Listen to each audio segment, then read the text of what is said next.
I see.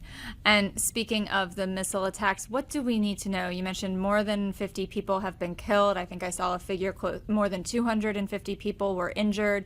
Was this a response to Ukraine's incursion into Russia earlier in August?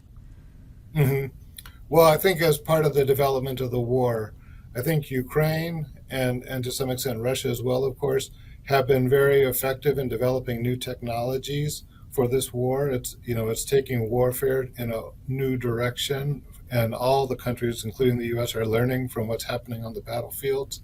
The attack yesterday was specifically aimed at an electronic warfare institute where Ukrainian soldiers and young people were learning how to conduct this kind of electronic warfare. So I think Russia was trying to undermine that capacity in Ukraine. Oh, so that it was very targeted. This wasn't just any missile attack. It was targeted at a place where people are learning war strategy.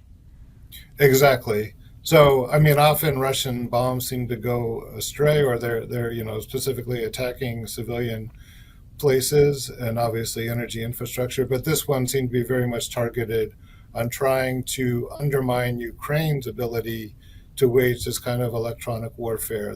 And the Ukrainians have been very effective in that, developing new techniques, using cheap materials that they have available to them, and effectively undermining Russia's ability to send bombs and rockets into their country. So I think that Putin is sort of feeling the pain of Ukrainian advances and trying to put an end to those. There have also been reports of Russian shelling near a nuclear energy plant in Ukraine. So is that also strategic? And if so, how concerned should we be? Because when I hear shelling and nuclear power plant, I think catastrophe.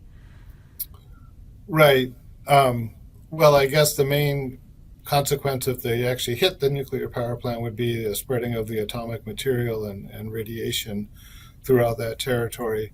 Um, it would be unimaginable escalation of the war if Russia were to hit a nuclear power plant. Certainly, Ukraine hasn't really targeted the Kursk power plant inside of Russia. And, while Russia controls the Zaporizhia power plant, it hasn't done much. Um, it hasn't done anything to actually damage it, although it's been taken offline. So, it's hard to imagine what Russians are thinking there. And, certainly Putin has threatened multiple times to use his nuclear weapons, if certain red lines are crossed, although we haven't seen him do that, even with the invasion of Russian territory. So I think, again, probably this is just an effort by Russia to threaten the West, but I doubt that they would, really go to attacking a nuclear plant.